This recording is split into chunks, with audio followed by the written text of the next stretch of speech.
For you, my friend, happy spring equinox. If you have not cleansed your space, this is for you.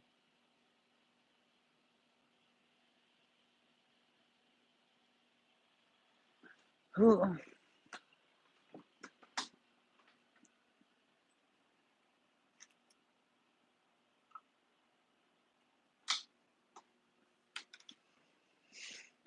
Oh me, oh my. Hello, my friends. Happy full moon. Well, happy Eva the Penumbral eclipse, or lunar eclipse, a shadow eclipse, and a full moon. What looks like a super full moon, like very much double lit, strangely enough, for a shadow moon.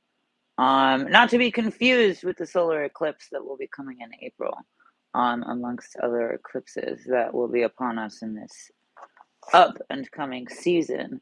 The many portals that we fall into, I suppose, willfully so. There are many other names for this moon, which is always thoroughly interesting. The worm moon, because worms rise from the earth, which is also a really interesting fear that people have, very visceral fear that people have, and is a funny phenomena of when it pours and when it rains. The snow-crusted moon, because of the ebbs and flows of seasons and how it heats and colds and creates this sort of crusted exterior on the earth, or the windy moon, which is more characterized by element control, and the way that council fires develop in tribal cultures. The windy moon, or as I've found, Anvyi, and the crusted moon, as I've found, Ona Bedin Isis. So I find it another way of connecting with the sounds and the frequencies of maybe what this earth has to, or this moon has to offer this earth.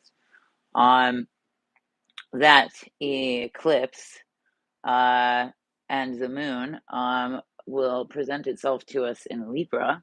However, there is a characterization of Virgo within the space that it takes up, which is, I think, maybe the details of how we find balance when we itemize or sort of inventory. Excuse me. The way that it eclipses as well, I think, is a balancing act, maybe more dominated from the underground or that which is not as superficial, and maybe things that are in secrecy or held back a little bit more, because those things can be destabilizing and sort of unchecked baggage or unclaimed. What is it that they make you do when you fly from one place to another? You have to claim your something or other, but there's a funny word for it, but that's very much what I'm thinking of. In Helio, though the eclipse is in Libra, in an earthbound perspective, it lends itself to the 10th house, at least earthbound for my perspective, would lead itself to 10th house, which I think very much lends itself to the legacy of Capricorn, and the era of Capricorn, and what that means for our memory and our mastery of that memory, and how that influences the ways that we move forward. Because 100%, this is very much a building of realities.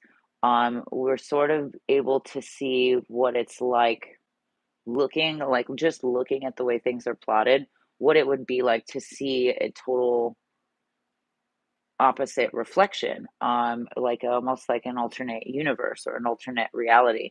And that's very much, I think, indicative of the capability and capacity for quantum tunneling, quantum jumping, quantum reality recognition, which for some is also a heavy weight of where those timelines sort of condense. Um, and we may not necessarily understand that overwhelm right away. Uh, for as much as people aspire to be spiritualists, that does come with some heavy downloads that maybe we're not always fully aware of in how to navigate. Um, the same is true of like psychedelic trips and people that think that are seeking something uh, of themselves in those environments is we're asking for thousands of years of knowledge in a tiny moment, in a tiny frame, in a tiny understanding, and that can prove to be a little bit more than we bargained for sometimes. So don't bite off more than you can chew. But also, why would you bite off more in the first place? I think is the more important thing. Is it because it comes from, desperation, lack, starvation, the ways in which we starve and repress ourselves that we must jump for these things? Where it could require maybe a little bit more discipline and a little bit more internal reflection instead. Let me not ramble. Balancing underground, da da da da da. Let's see. My notes are a little bit all over the place. The full moon and the eclipse will be opposing the sun and Neptune being in Pisces, which will definitely have to deal with our sensitivity and our overwhelm, literally what I was just talking about. And your impressionability, because when you're operating in that kind of defensive emotional state, everything can be taken very personally, and be very overstimulating. And that's not to say overstimulation is always personal, but it is maybe chaotically embodied in a way that, again, like we don't necessarily fully understand the tools and the way to deal with them. I think this Neptune and Pisces will absolutely also lend itself to spirals of escapism, and also hopefully spirals of idealism, because a lot of times the weight of both of those are very similar and, in fact, thoroughly conjoined. The biggest things that we avoid very theatrically, very wholeheartedly. Um, da da da da da da da da da. Venus, Mars, Pisces, and Saturn are making a very curious connection in a perspective of viewing this, that I think in the realm of idealism and escapism, as because there's a lot of water energy despite this like rising of fires, right? Um, I think there's a lot of over assumptions and oversimplifications that we'll see more of rise to. And I've noticed this already, just sort of hearing the way that the world talks about, men are like this and women are like this, and the way that comedians utilize that kind of content, and the way that, dating websites or what have you will sort of utilize that content. Um, to sort of create an oversimplification of your own identification with connection. Um, so the ways in which that those relationships are oscillating, I think is where we'll, again, going back to Libra, understand the ways in which these energies flow. Because I do think that the less mature, less oscillating planets, while they have a curious nature, there's maybe less of a distinctive pattern. And the more we sort of give into that major Neptune and Pisces order, we'll sort of understand the measurements of the tides, and how they come in equal passing rather than just sort of this chaotic interesting, fluid, free falling sort of outline. Which brings me back to the way that in an earthbound perspective, this has a lot to do with structure and the structure of that legacy, because the legacy is about a structure that moves forward. Um, and memory is the way that we structure our reality. So in which ways is that reality structure serving us or not serving us, and and contradicting our own success. And that, I know I touched on another video before, maybe it was the last one. There's a very clear difference that I think has been sort of convoluted and overlapped um, in our discernment, in our this world's discernment, between what is dichotomy and paradox and what is what is the word that I wrote down? Contradiction. What is just contradiction? Though paradoxes may seem to contradict themselves, and though dichotomies may seem to contradict themselves, they actually do have a very harmonious relationship, a very yin yang sort of interpretation of each other. Whereas a contradiction is very much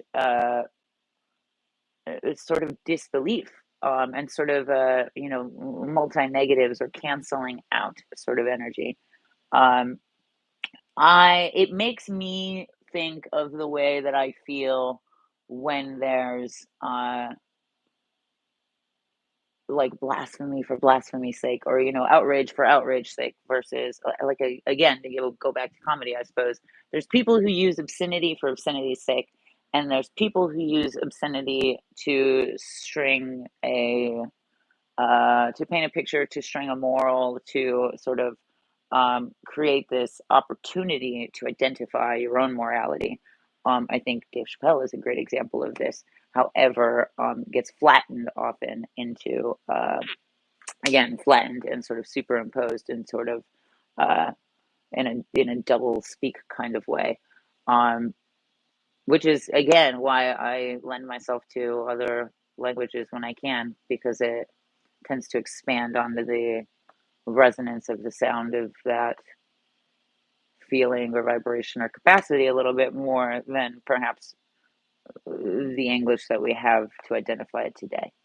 Um, blah blah blah blah blah blah blah blah blah blah. Let's see. What else did I write down in my strange little that being the key to finding a reasonable structure. Overall, I think Mercury, Mars, Uranus, Pluto, and Saturn are making big movements and big influences. Saturn being an undoer of a lot of things as well. So that can feel like impediments on success or on plans and what have you. But use Saturn as a way to level up rather than feel like it's getting in your way. And utilizing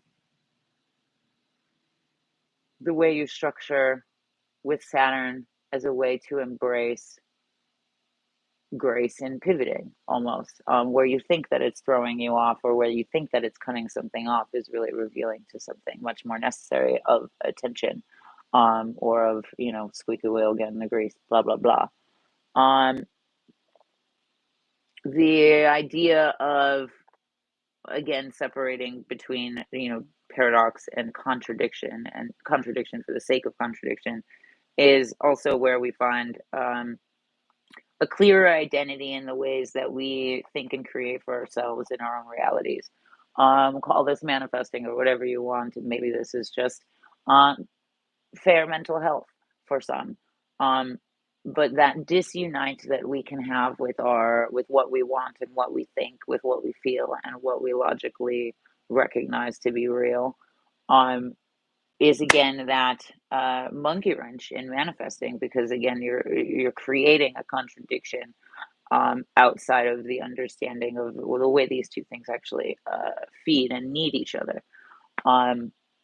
That has a lot of political applications as well, especially in the ways that we superimpose definitions, and in the ways that I think Christianity and capitalism themselves have rebranded what it is to be a Zionist, or what it is to be anti-Semitic, um, and sort of convolute it with contradictory ideas, and selling that off as a good morality. This is why people uh, follow, not because they believe that it's the right thing, but because somebody told them that it is the right thing. It has less to do with what is right or wrong or good or bad, and more to do with what is said and what is imposed. And again, that is a redefining of a very baseline structure in the ways that we think, breathe, feel, act, da da da da. And I think can be very much narrowed down with, uh, let's see, with the ways that we remember experience or feeling, and the ways that we intellectualize that, um, and digest it, and the ways that we allow that to uh, open up paths for new ways of feeling that, or creative, imaginative understanding of it. Your memory and your logic has to coincide for it to reflect into your believable imagination. And most of the time, our memory is hurt, and our intellect is limited or shamed, and that shrinks what our imagination is truly capable of when it doesn't necessarily have to. Um, the same is true with what you remember, again, your memory of a feeling and thought or emotion, what have you, what that makes you viscerally feel and understand and live, neurologically speaking, um, how that influences your passions and your desires, and how that influences your actions. Those things all have a sort of repetitious cycle, that can either become the walls of a tornado closing in on you, or in a very expansive and miraculous reality.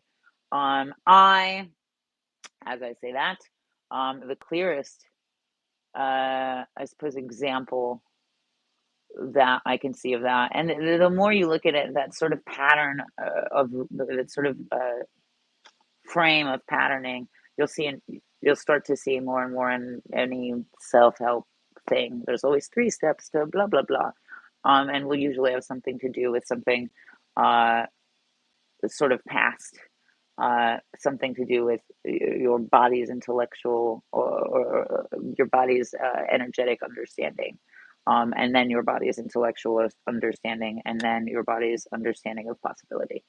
Um, but my experience with that was, gosh, how do I shorten this?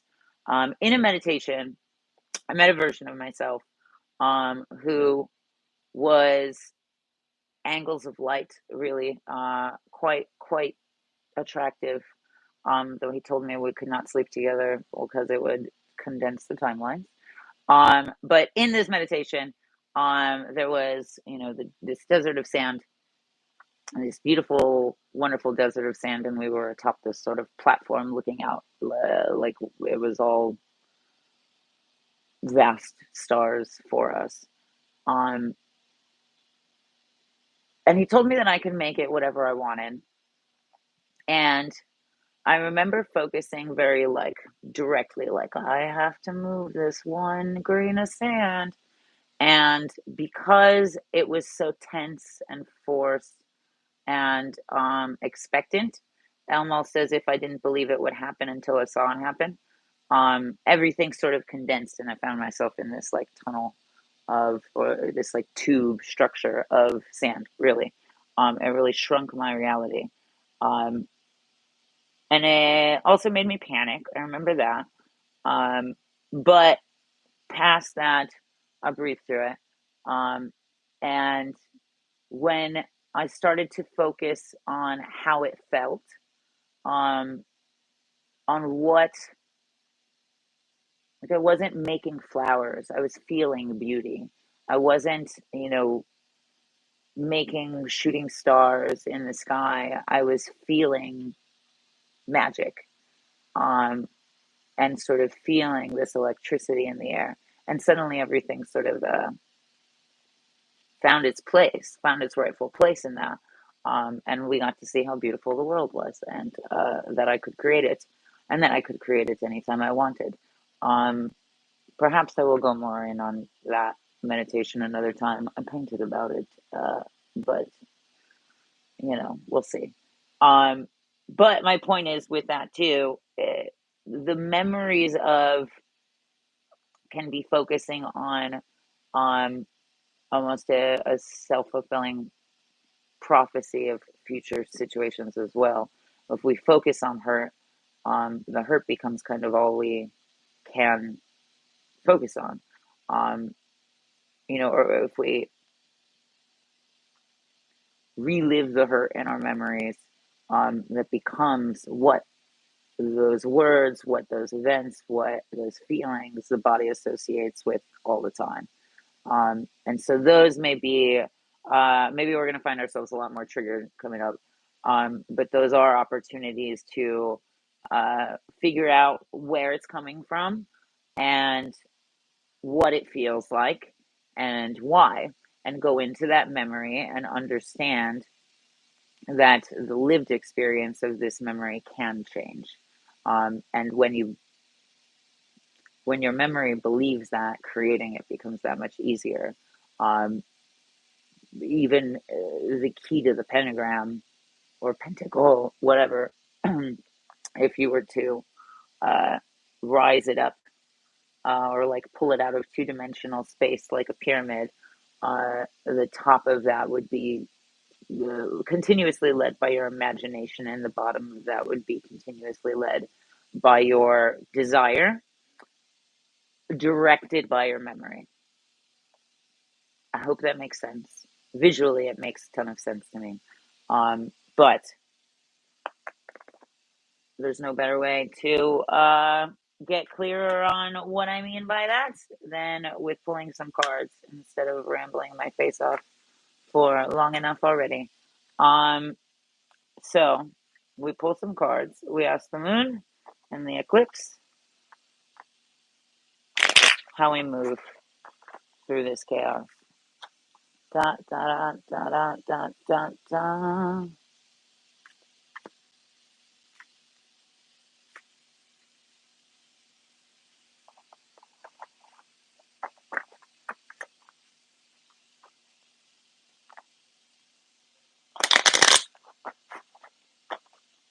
I forgot to say too, the sun is in Aries with Aries and Chiron. With Eris and Chiron and something else. Sun, Eris, Chiron. And Chiron is very much the wounded healer, a wounded warrior. So there is light shed on the wounds, which is exactly what I said about feeling triggered. Be forewarned. And honestly, even just sitting under the moon tonight, I think there's something to be said about us feeling maybe a little bit more engorged or inflamed, but also very illuminated. There is light at the end of the tunnel always. Can we be that for ourselves? Mindfully so. Oh, what does that say? Yes. The alchemical action of putrefying and how to heal or cleanse putrefied materials. So, Eclipse, what's up, my dear?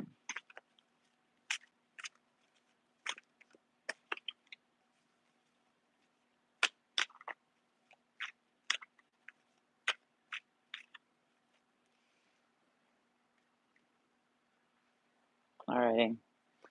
much like you and I are hanging on this strange evening. We'll breathe together like there are cards between us on this Neptunian ebbs and flows. Take a deep breath in and exhale.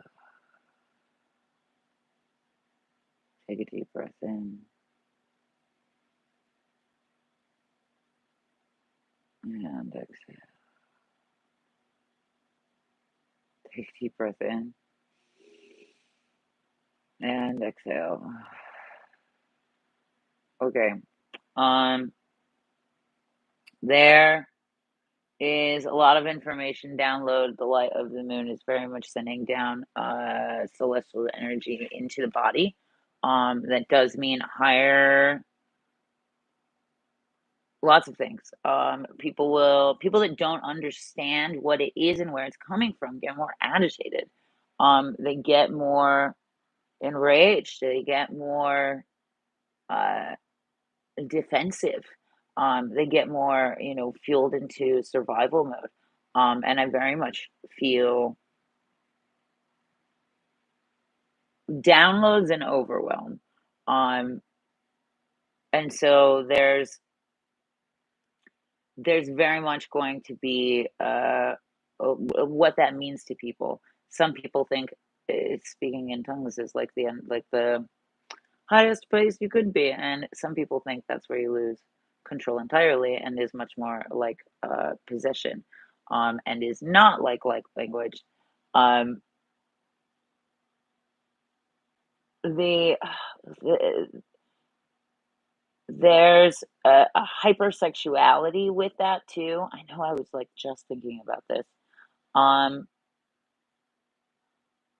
I believe it's something about like Uranus and Kundalini, but like the desire and that Mars and all of these like heavy moving energy planets, along with everything that's like I said, there's a lot of water energy, the Piscean nature. Eris is also far off, so there's very much a distance of feminine energy. And while I think some are arguing that that's well, I think that can be taken in many ways, like the distance of, our in tuneness with femininity and what have you is one way to look at it. I do think we're also very much in an era of like dark feminine rising. However, because of that, a lot of what femininity is defined as to some is really just masculinity by another patriarchal token. Um, and from an outside observe that is still a force that's very much influencing from influencing from the past, influencing from a distant place. And with that uptick of energy and again like Uranus and Neptune and Kundalini and rising again like of the worms of the worm moon, there's a hypersexuality to that. And with the way that religion is sort of capitalizing on the vulnerability of people, organized religion, and spirituality, honestly, really, any modality. People are just lost, and people are very much capitalizing on it. Um, what was I saying? Oh, purity, like a puritanical perspective, sort of arises to combat this hypersexuality. However, both come from a similar repulsion and intensity and disrespect, um, or lack of respect. I think I think both, honestly, are a lack of respect for self and a lack of respect for the external world. When misused, when again you feel these things, you get these downloads, you get this information, you have this, energetic data input, but you do not compute or do not, processor doesn't understand. Um, this is why people seek, spirituality only to find fear and shame and further disconnect.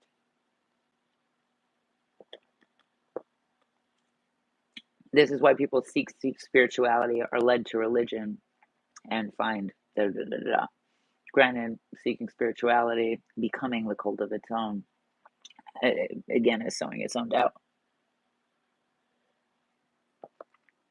How intense? I don't like it.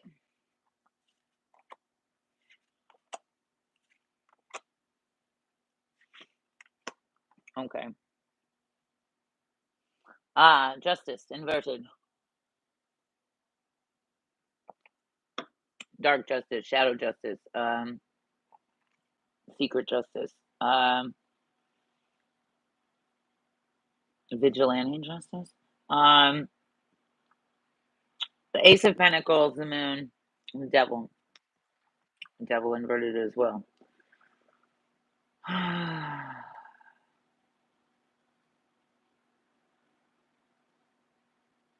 Ooh, okay. Justice inverted.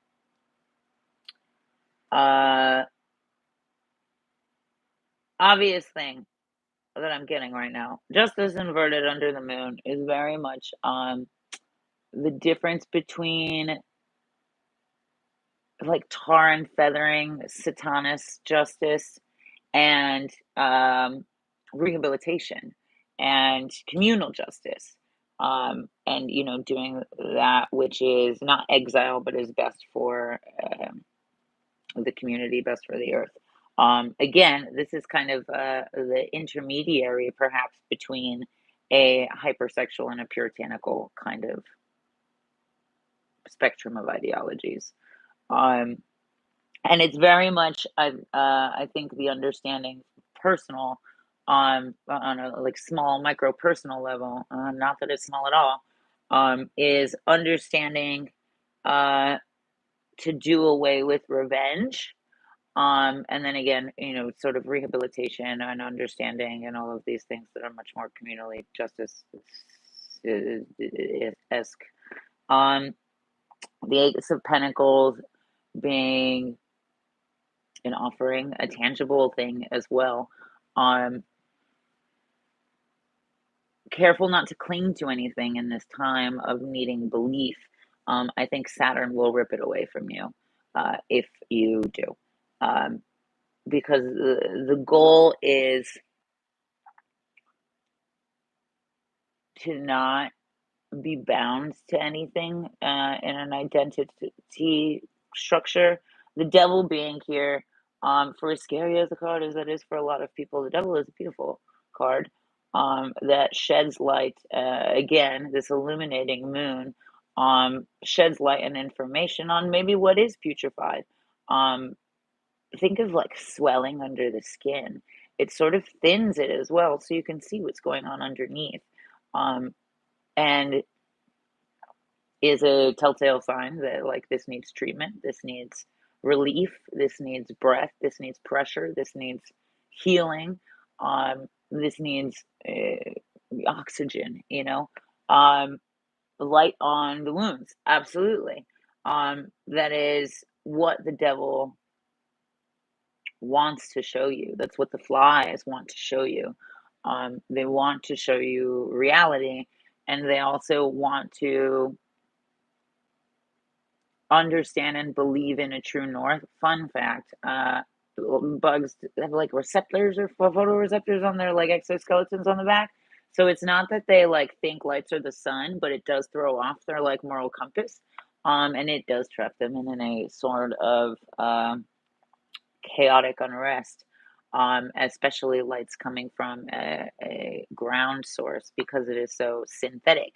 And in us living in an inverted simulation as we do, that is very much, I think, why so many people feel lost and why so many people are searching, and why belief even there still exists, even though it's a very physical thing.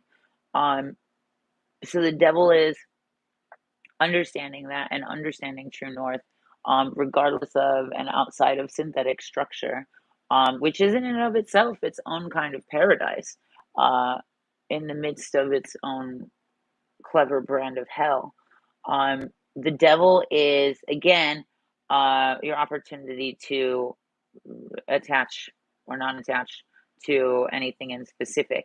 The idea of condensed molecules or like molecules attracting like molecules is very much something that I get here, but the devil is also asking, those like molecules aren't also always a good thing.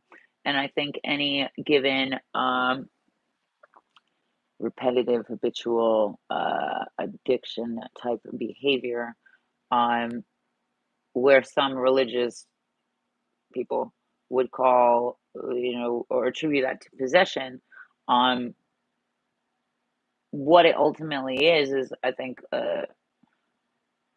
where like molecules attract like molecules, and it sort of solidifies in a very physical way, based around a wound, based around some root cause or wound, which is why it's such trouble to diagnose.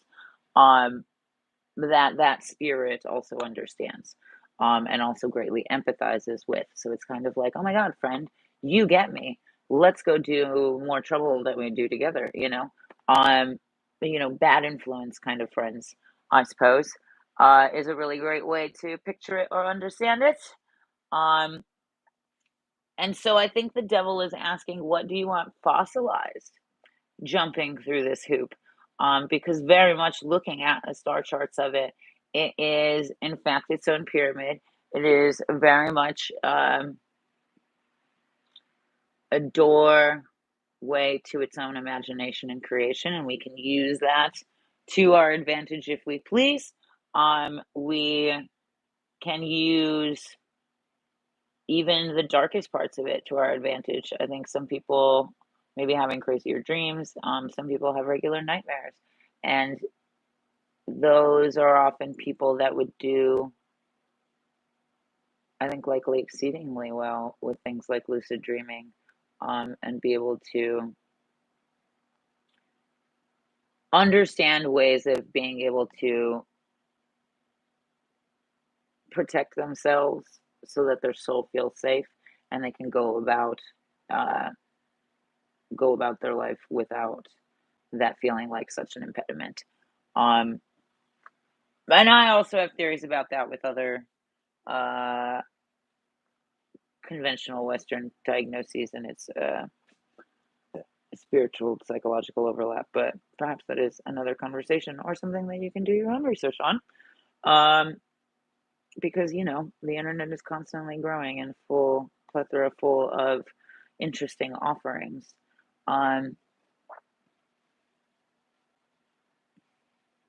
Maybe no road is a bad road. Maybe all of these things are offerings, but go with what feels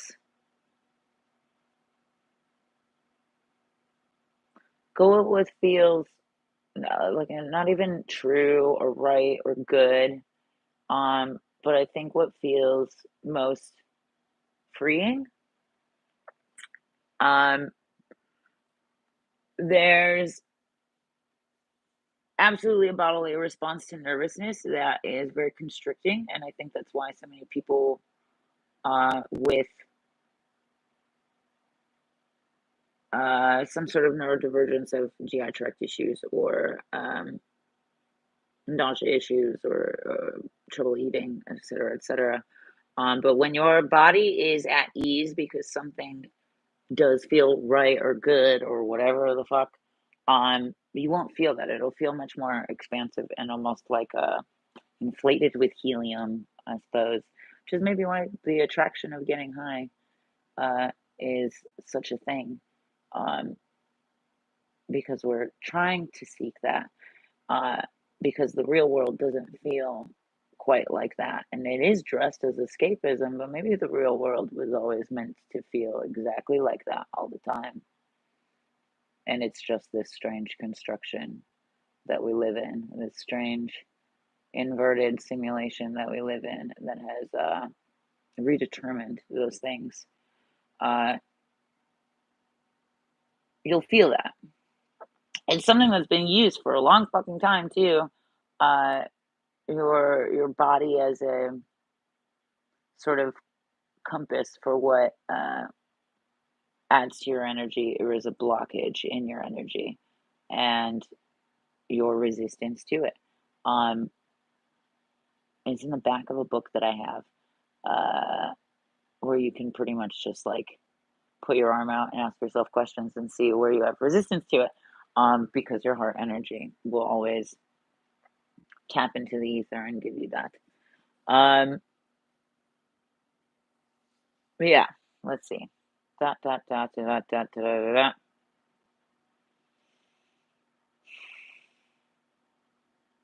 Sometimes the things that hurt us are not from this particular lifetime. And sometimes those are the hardest things to understand or grapple with. Um, I know I've touched on this before because I tend to talk a lot about timelines, it seems. Um, But I do think that is maybe another place that we can offer ourselves some grace is when we are feeling very intensely, not scapegoating ourselves or previous versions of ourselves, but stepping back, looking at the bigger picture, because the pattern does give way to a bigger picture. And if this is a pattern, then there must be a bigger picture. Um, but stepping back, noticing the pattern, and offering some grace for that version of ourselves as well, and some understanding, so that we don't find ourselves as triggered in those moments. Um,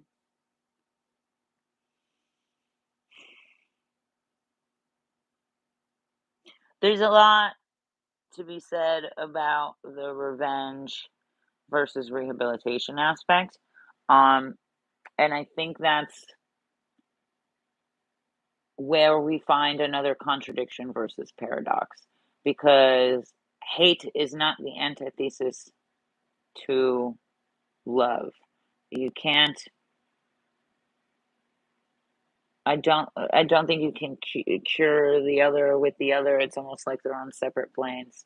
Um I've heard once before too that the antithesis to love is apathy, or the antithesis to hate is apathy, um, rather than it being one or the opposite.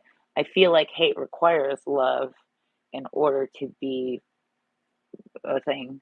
Um, it's very much that old adage as well about hating somebody is like drinking poison and expecting it to hurt them. Um, and so this is very much, I think, both drawing attention to that and also asking us to not fossilize that aspect with us or bring it forth into and through this uh, time, this passage, this strange new beginning. Um, because it again, hate requires love to be a thing, but it kind of constantly shits on love. It kind of constantly is wringing our heart out, and again, that goes back to the ways that our memory relives these experiences and how that influences our desire and our will to create further. And so, if we're creating based on hate and revenge, um, we sort of maintain these vicious cycles that are perpetually hurting and never quite healing. And you find yourself becoming your own worst enemy and becoming your own oppressor, and not understanding why. Little do we know it's ourselves and our own memory of self and the way that we feel about ourselves, and the ways in which we're willing to even entertain anything outside of that. That's my Ace of Pentacles for you. That is my offering.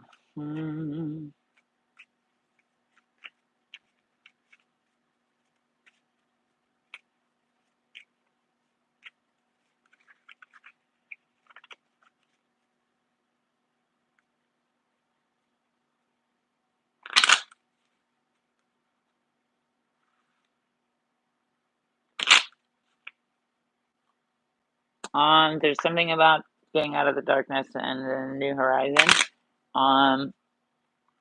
That very much even looks like the outside of the eclipse, uh, like the crest around the halo around the eclipse, wherever that leads to. But it is like outside of darkness. It is like at the end of the tunnel. Very much like the ring is what it looks like.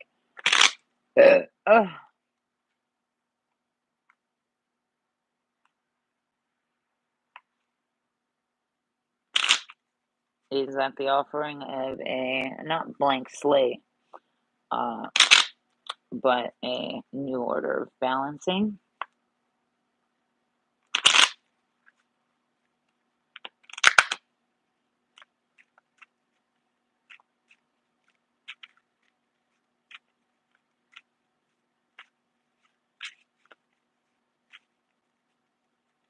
Okay.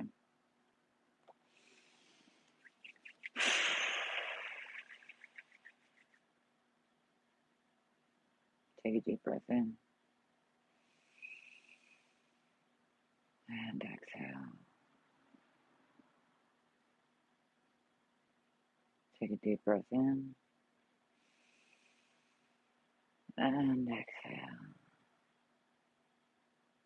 Take a deep breath in and exhale.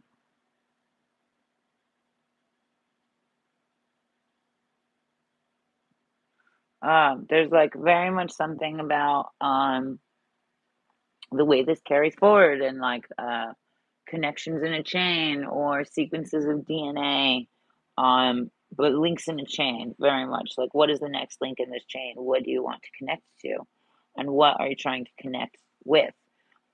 In a very real way, are you trying to connect, the same kind of chain? Is the link that you're trying to connect with broken, in a relationship context? Are you desperately trying to like clink, clink, clink, and it's yours is actually shattered and gaping and has fractures in the middle, and the other person's is actually completely closed, and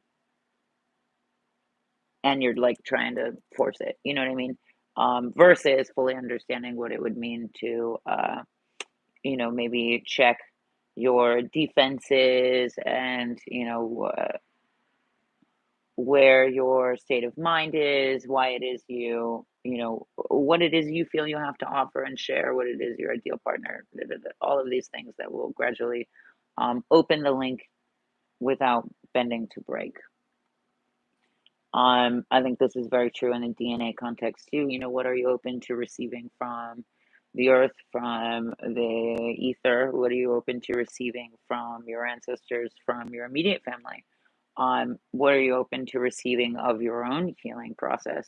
If you were to reveal something very uncouth about yourself in a past life, how would you reconcile with that? Would that lead to more self guilt? And again, intensify this memory relationship with the lived experience of self hate, and perpetuating this sort of revenge cycle, only on yourself, uh, rather than using that gift of experience and of past life knowledge as a way to transpire from desire and reason a harmonious flow.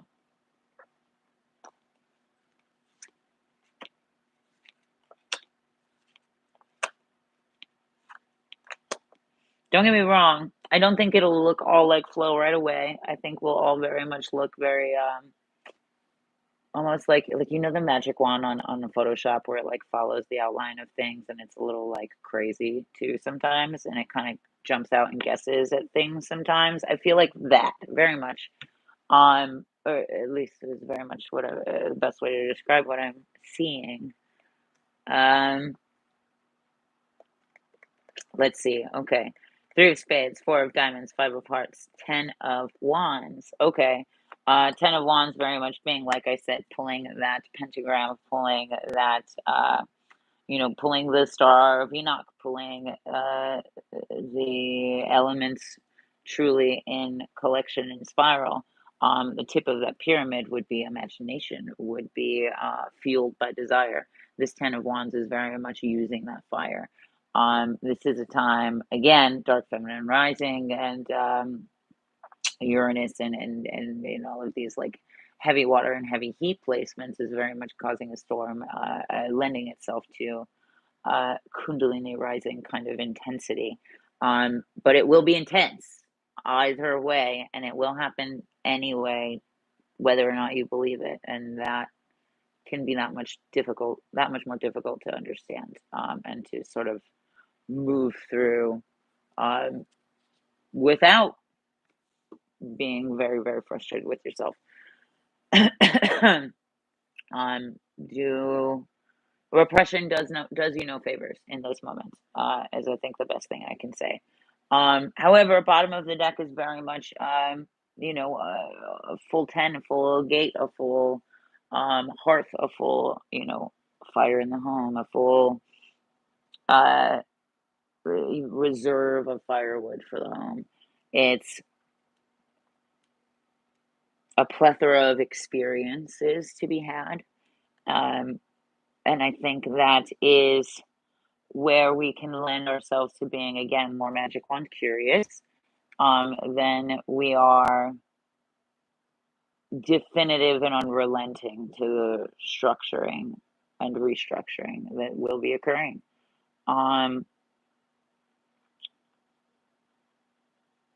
The Three of Hearts is inverted. Again, I feel like that's that inverted desire simulation, which is inverted simulation, as I said before, but people talk about excuse me, this desire matrix, and very literally from the way that it looks in color association and coding association,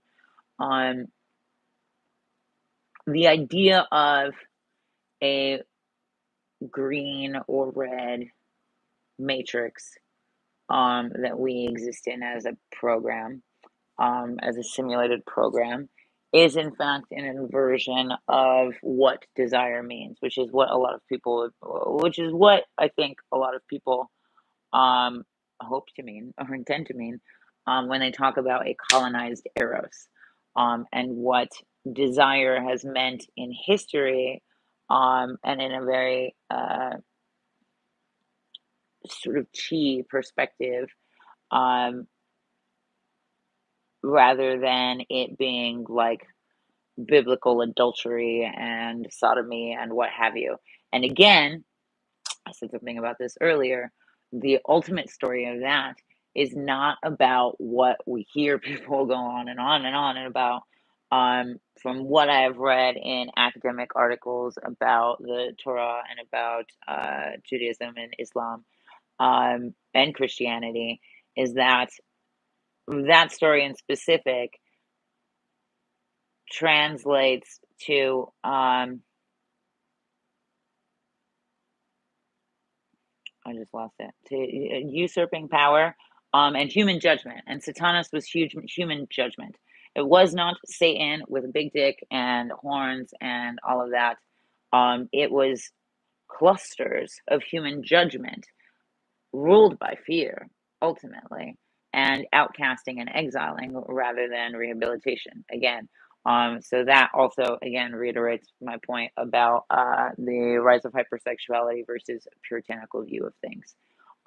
That may also absolutely lend itself to uh, the discontent that settings and conversations like this may cause, the unrest and the unwillingness that has been characteristic of ancient religions based on fear, and based on, I mean, not ancient religion, but based on fear and based on a severance of self from self, and self from spirit, rather than an actual unison. Which is why so many things are deemed black magic. Da, da, da, da, da, da, da, da. Three of Swords is an inversion of Adam and Eve in that context as well. It's a separation of your logic and your heart, and again, the hell of the misery of memory. If we were to separate that from our imagination and our right or pure intention. Pure intention is even a great way to say desire. The Four of Diamonds, inverted, I think is very much about secretism and repression, in communication, while at the same time A huge characteristic that this moon is about is very much healing through community as well. And the way, the earth grew from cycles, the way that we lean on each other and lend, through each other, and hold each other up. Ultimately, any good structure requires multiple walls, and some unseen. So fight through the repression. It hurts too much to repress. And I think we've come too far to go back into silence and hiding. Um, and the Five of Hearts. The Five of Hearts. I think again reiterates this aspect of curious creativity, and that applied to self and excavating, what these triggers that may occur are, and also in the ways that we move through this portal, the creative, curious creativity of what could be, and what could become, even though maybe we never saw ourselves as A, B, or C, or in this particular hat. But sure enough, let's entertain the idea that we'll look great in that hat. And that will absolutely pull it off. Dot, dot, dot, dot, dot, dot, dot, dot, dot.